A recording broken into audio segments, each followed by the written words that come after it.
Brad Rogers, as you may recall, had a pull-out back during the Insight Bowl preparation. He experienced some heart issues, cardiac issues down in Arizona, and he's still in process of they're doing studies and tests and all that type of thing. So he will not be on the field at all this spring, as you might well imagine. We're proceeding real cautiously there, and he's getting great attention, great care, but we will not have him out there. Well, I mean, he's the most experienced, clearly, and we've seen him do a lot of good things on the game field, but also just behind the scenes last year, watching him practice. And my latest flashpoint would be going back to December. I thought he really did a nice job in December, and that's the most recent exposure. We really had a chance to watch him, extensively. And one practice that comes to mind, the day we had graduation. Just excused all the seniors that day, so it was our team minus the seniors. It was basically the spring ball group, and he really did a nice job. So he's worked hard, but he's going to get good competition. John Wenke's improved a lot, and A.J. Derby's he's set on winning the job too, so that'll make all three of the guys better. I don't know that I can answer that. I think a lot of the shots that were taken were drive-by shooters, I think, if you will. To throw out the term barbaric, or somebody suggested we'd have 13 transfers, things like that. I mean, those are shots from left field. As I said a month and a half ago, I just encourage people to know the parties involved here, know the people on the staff, know the players on our team, and talk to past players. Talk to guys like Will Lack, who he qualified for Harvard Medical School. He's a heck of a lot smarter than anybody that's ever worked in our football department. I want to step on anybody's toes.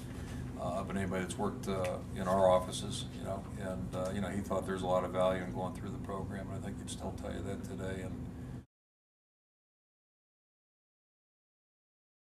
I would imagine that's probably the case. Yeah, sure. So, but it's the same thing. I think it's a matter of when prospects come on campus, it's something we're going to talk about very openly, and we'll communicate what happened, what we know, and I think the findings of the report, at least what I've read thus far,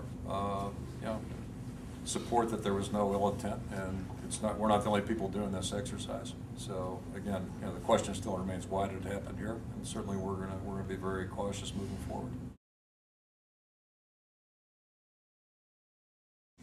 Honest answer, or just a head coach's answer?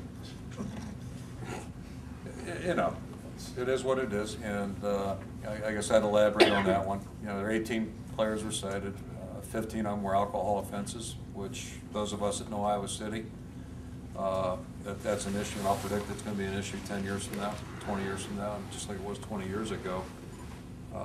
They were all misdemeanor accounts, which I'm not condoning any of these things, but 15 of them alcohol, and all being misdemeanors.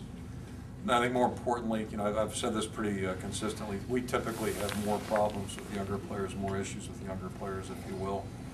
And 11 of those violations took place when players were freshmen, and 5 more when they were sophomores. So that's 16 out of 18 in those first 2 years on campus. And I'm not condoning it, I'm just saying college kids and alcohol, it's been an issue. We know it's an issue in this town. That's what the impetus behind the 21 rule, and which I'm in support of.